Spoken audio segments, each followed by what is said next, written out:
This is my full review of the Amazon Kindle Scribe, and I've been using it, well, I used it for work for 2 weeks, and I've been using it on and off as a reader around the house because that's what it's best for several months now. But I must say, after those 2 weeks using it as a professional, I couldn't wait to get back to a books device. Whilst I do have to admit that reading is its best function, and it is really good at that, it does have the note-taking function, and that's pretty much the only addition from an ordinary Kindle. And yet they've called it a Scribe.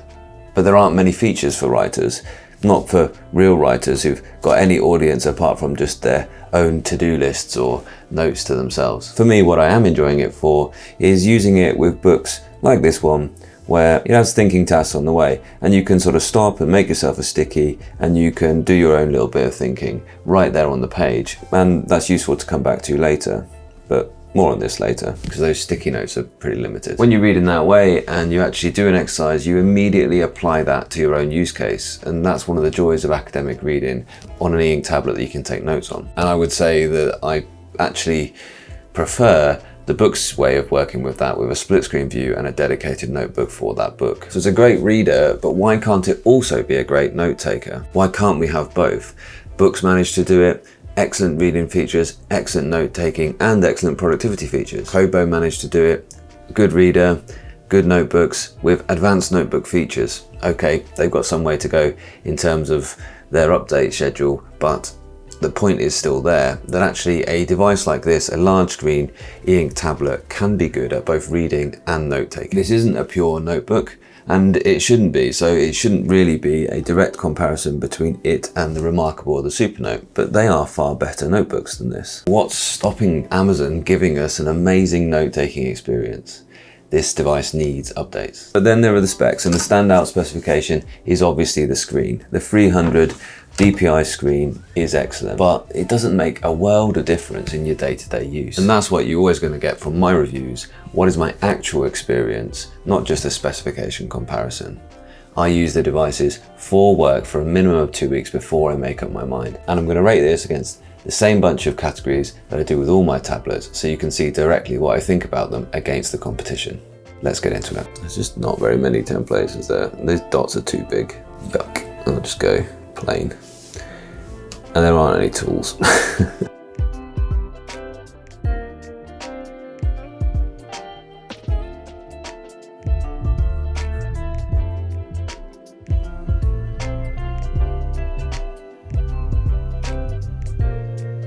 Let's go. So the first category is the Notes app, which is a little bit rubbish, to be honest. One pen style and just a few backgrounds. You can have different thicknesses, you've got a rubber, and you've got a highlighter. Highlighter's quite good. I don't even think, yeah, there's an undo button, that's fine. It's not a great note taker. There's no way to catalog, there's no way to search, and you can have collections, which are like folders, but you can only have one level with those. So you can't have a folder within a folder. So you can't have a para system, for instance, for PKM, where you are managing all your knowledge in a set folder structure that's the same on all devices. This is not going to be good for managing anything deeper than a few sort of quick notes to yourself. There's no handwriting recognition, there's no tags, there's no search across all notebooks on the whole device. It's pretty darn limited. I must say that you can actually draw with it in the note-taking app. Here's my spider drawings, which I made in an art lesson, my butterfly drawing. It's quite nice, you know, you can get a good effect actually with the highlighter and the different pen levels. I think they are intending to bring us some new pen tools. Let's hope they also bring us a raft of actual useful basic note-taking features. Laying out your thoughts in kind of visual flowcharts is good on an e-ink tablet. Again though, wouldn't it be useful if I could have just tagged these or made links between those pages and other pages? There's just so much that it's missing compared to the competition. The pen does render quite nicely. I know it's only one pen, and I know they've talked a lot about there not being many pressure levels, but the actual kind of way that the pen looks on the page is fine. It's not bad at all, and I find that I quite enjoy the way my handwriting looks here on the device, but it's just not in the same league as the Remarkable, the Supernote, or the books. Just give us more choices. And there seems to be a fair amount of jitter and some kind of weird lines. We don't get sort of really smooth lines for drawing that we would really expect from a premium tablet. And you get these kind of weird sort of stuck line ends which don't look great either. And although I did do some nice drawings, it's not really going to be a device for artists. So the Notes app, an absolute disappointment. I'm going to give it a 5. The reading app though is good. Kindle Unlimited is great. You get popular highlights, which I absolutely love at the moment, which is an excellent way to sort of scan through a book and find out what other people have found useful from that book. And if you just think, oh, that looks like a good book, but I just want to give it an hour rather than 10 hours, then you can very quickly find some really key information. It's an interesting way to read non-fiction books. I like Kindle. I am a fan, but there isn't many advantages over, let's say, the Kindle app on a different device, or even the Kindle app on a phone, or just an ordinary Kindle. The sticky notes don't go far enough to be such an advantage to buy this over, let's say, a Boox device. And the weird thing about those sticky notes is that you don't seem to be able to write more than a few sort of lines. You can't sort of make this larger than what it is, I don't think. You can, there's nothing to do really. You just have that box space. You do have access to a dictionary and sort of lots of lookup and useful things within the device, and you can export your stickies and notes, but there's nothing special here. Also, I have to mention the way that it handles PDFs. If we look at this, this is my PDF planner. I've managed to not click on that. It's my PDF planner for the 2 weeks I was using this at work, and you can see you can write on it, but you can't select any of the text, and the hyperlinks are actually a little bit broken. Like, these ones seem to be going roughly the right place, but people find that sometimes, yeah, I clicked on Monday there and it took me to Tuesday. People find that actually they seem to have sort of been moved around the page. And that's because what it's doing is, if you want to annotate on it, you have to send it via the cloud. You have no choice of that. And it doesn't actually send a PDF. What it does is it crunches your PDF into its own kind of proprietary Kindle PDF-like format. And then it becomes something where the text isn't actually real text. So it's just like an image that you can write on. It's ridiculous, it's totally weird. Or you can actually keep it in a PDF and you can transfer it by USB, and then you can't annotate on it. So Voya looked into this and made a really great video where it actually talks about, they told us we could write on PDFs, and that is not really the case. What is the case is that they'll crunch a PDF for you into a format that they can write on for some reason. It's very weird. But this was my main use as a planner, and okay, it did work. The hyperlinks were okay, they were usable, but I could make it work for that kind of single use case. So the reading app, I am going to give it a good score. It is the standout reason. If you want a pure reader and you're already invested in the Kindle ecosystem with Amazon, with things like Audible, then it's a no-brainer really if you want a large size reader. So other apps, well, there aren't many. If I click into more, there's basically other apps. There's a web browser, which I've talked about this and laughed about this many times before. Here it is attempting to show me what I would consider to be a very, very standard and very basic web page, the BBC website. If we go to something like Wikipedia, let's have a look for that. I mean, it doesn't even search from the bar. I mean, I know I could go to Google, but come on, this is the 21st century. Here we go. It's not using the full width. Now I'm told if you change it to article mode, it might look a little bit better.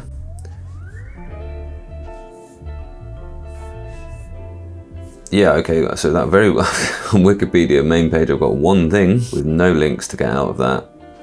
I mean, it's just a little bit unusable. Okay, it's there should you be reading something and you really just want to look up a thing really quickly, find the Wikipedia page for that. It's not a good browser. What I would suggest you'll do instead is that you'll still just leave it on the same page on your Kindle, and you'll get your phone out and you'll use Chrome or Safari or an actual web browser to look things up. And to be honest, what it just shows is how little money and little time was spent on R&D for this particular device. And I find that quite disrespectful. As somebody who's going to pay up to £400 for a device like this, I would expect it to have basic functionality like that. And if they're going to include a web browser, just make it work. Remarkable don't include a web browser. As part of their marketing, they say that's because it's distraction free, but perhaps it's because they didn't have the time and effort to put it in, And so they decided it's better to leave it out than just do a half-assed job, basically. That PDF discrepancy I've talked about already is ridiculous. It either converts to its own format or it's just like, well, you can't write on it. And then there's the Goodreads section, which again is like fine. It's nice to have it linked here. It's nice to find a place to get your recommendations. But really, am I getting more from this than I would by just visiting Goodreads and a web browser? Well, no, not really. In fact, I'd say probably less. So for other apps, I'm going to give it a round 2, which is possibly the lowest apart from the Ellipsa score for other apps. And that's not fair on the Ellipsa really, because it's actually got some games and things on it. So onto the hardware now and talking about the pen and screen field. It's a really plasticky pen. Lots of people have talked about that they really like this pen. I don't.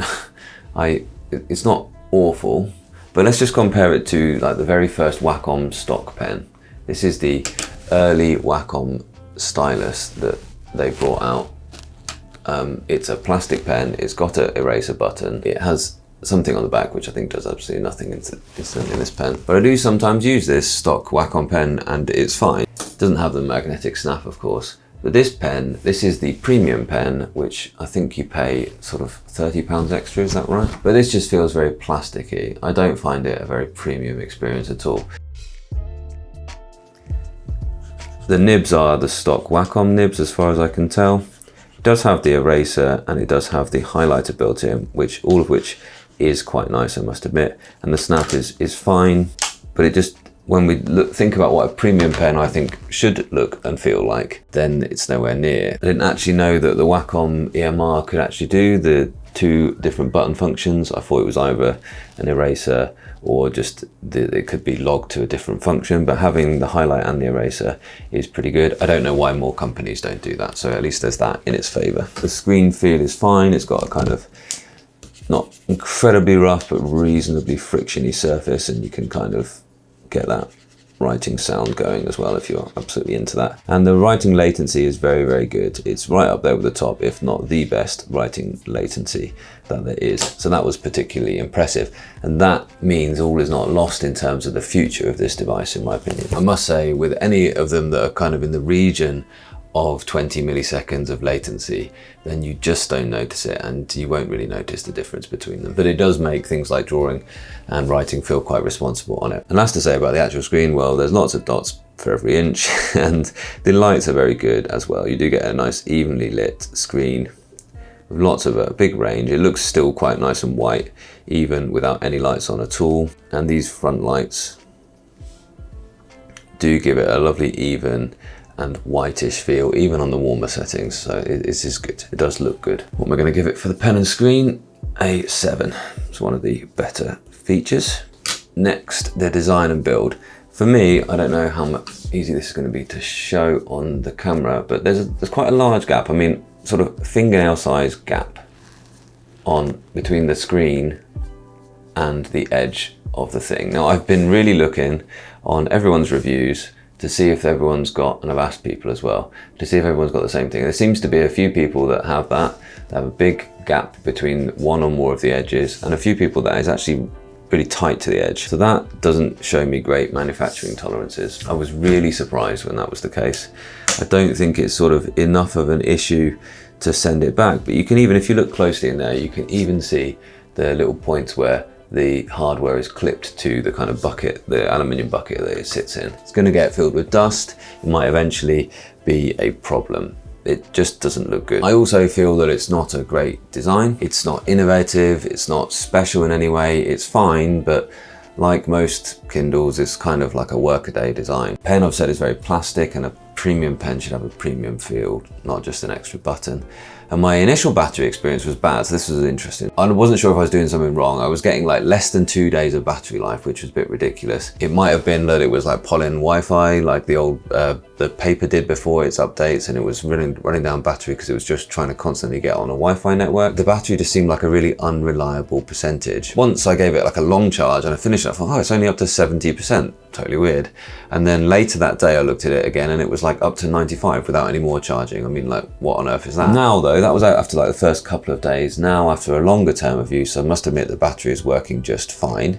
Maybe mine was a bit faulty. Maybe initially it just needed a little bit of a full charge to kind of calibrate the battery. Now, other reviewers are saying this is very, very good.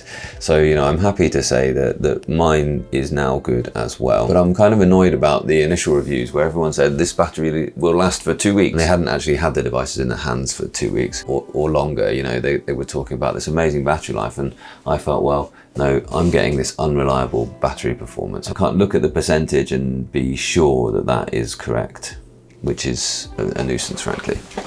Let's give the screen a bit of a wipe.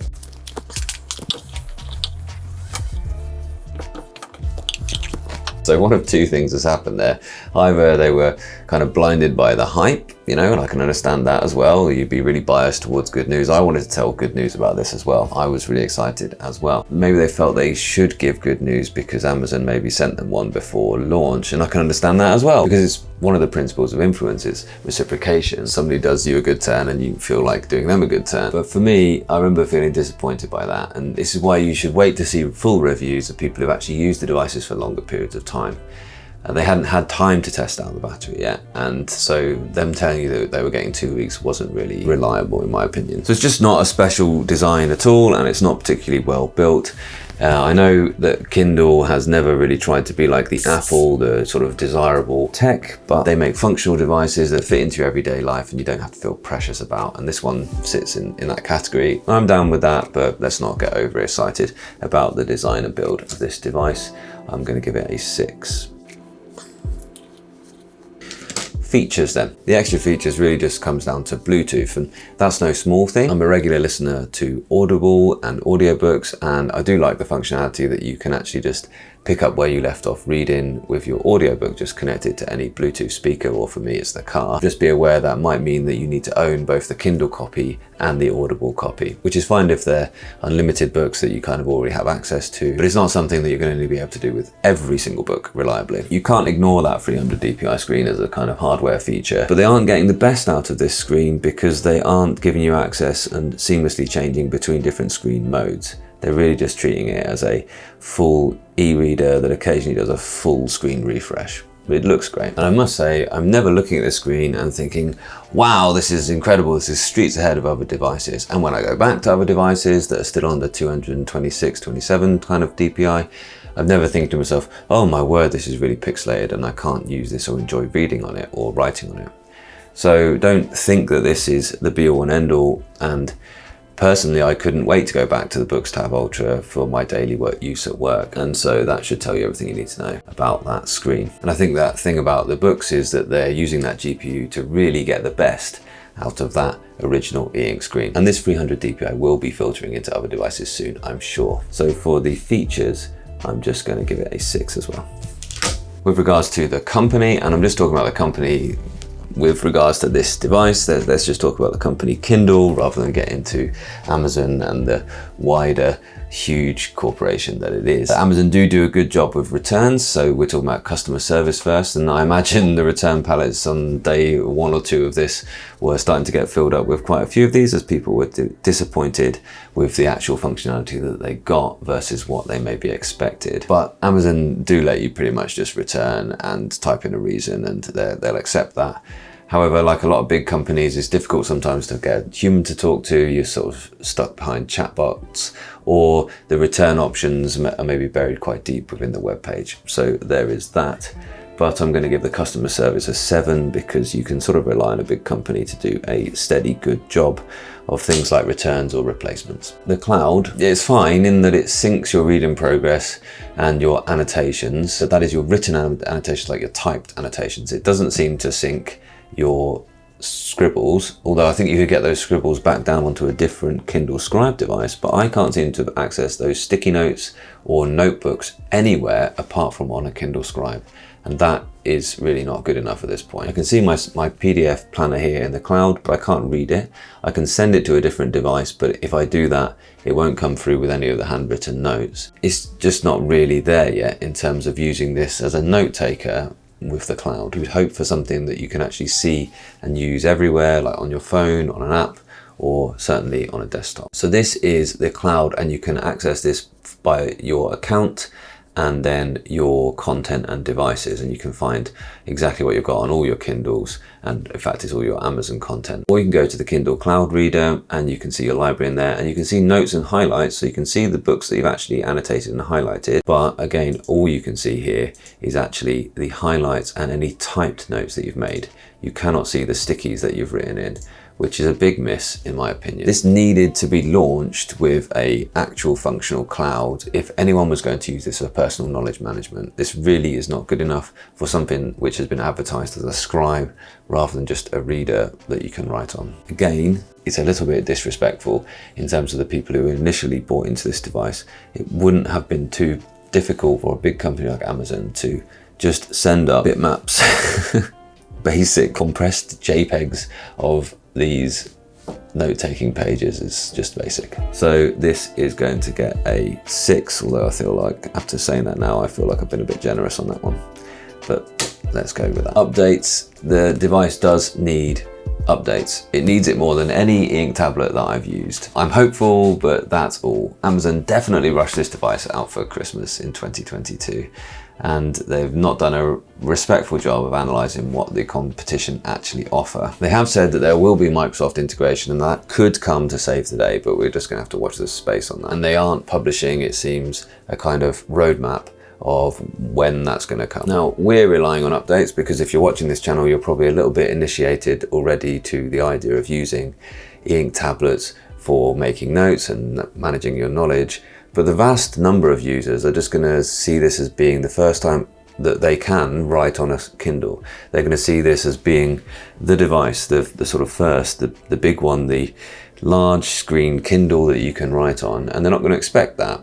So I think there's not a lot of imperative for Amazon to actually put those updates in, because a lot of those people will be satisfied that now they've got a Kindle they can write on. Maybe Amazon aren't looking to position this as an alternative to an iPad. Maybe they know that they're not going to win that. They're not going to become the productivity device.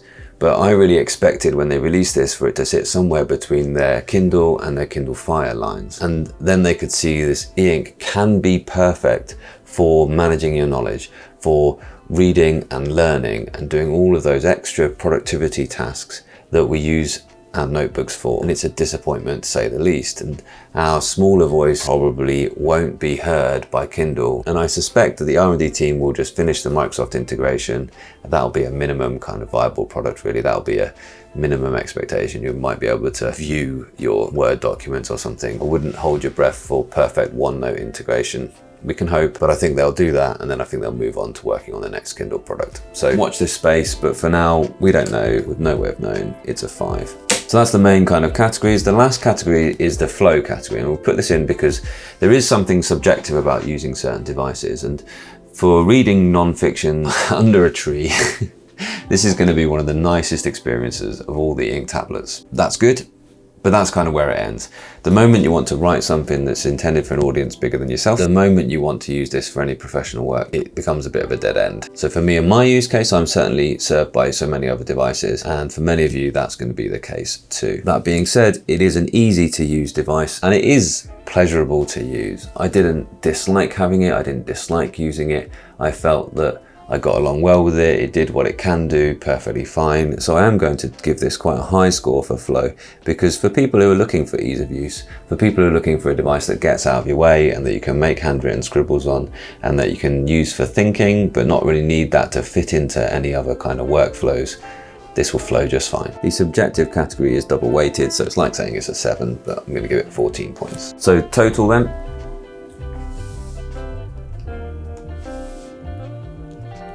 67. So not bad. It fits it somewhere around the Big Me Good e-reader Eink Note, but there are so many positives of that device over this one. And that's an example of a device which is considerably let down by its flow. This is a good price, it's a great screen, the pen is good. So well done Eink, and well done Wacom, you've made some really good technology there. But the software, gosh, it is just a Kindle that you can write on. For now at least. But if you want to buy it, if it makes sense to you, then go ahead. It's a good price, and if that's of use to you, an upgrade in the reading area, a Kindle that you can write on, if that's all you need additionally, yeah, it's good. That's all it is for now. But it's not going to replace any Eink tablet or any computing in your work bag for study, for learning, or for work. Compared to other devices, it does pretty poorly. It's somewhere in terms of total around the Big Me. It's a better reader than Kobo, it's a better reader than the Remarkable, but it's not as good as a note taker as those two. And I think that was their main competitors they probably considered when they were working on this device, and they've done that. They've beaten them in terms of reading. But this is nowhere near Remarkable as a note taker, especially after the Remarkable Update 3, and it is nowhere near an overall device experience as the Boox tablets are. And I would strongly recommend that you look at comparisons with those other devices, and you look at the reviews of those other devices and ask yourself if you would actually benefit from the extra features and extra power that they're going to give to you. But if you settle that you want a Kindle, it's good for reading, that you can actually just write on it, then go with this. Let me know what else you would like to see it compared to on my channel in the near future.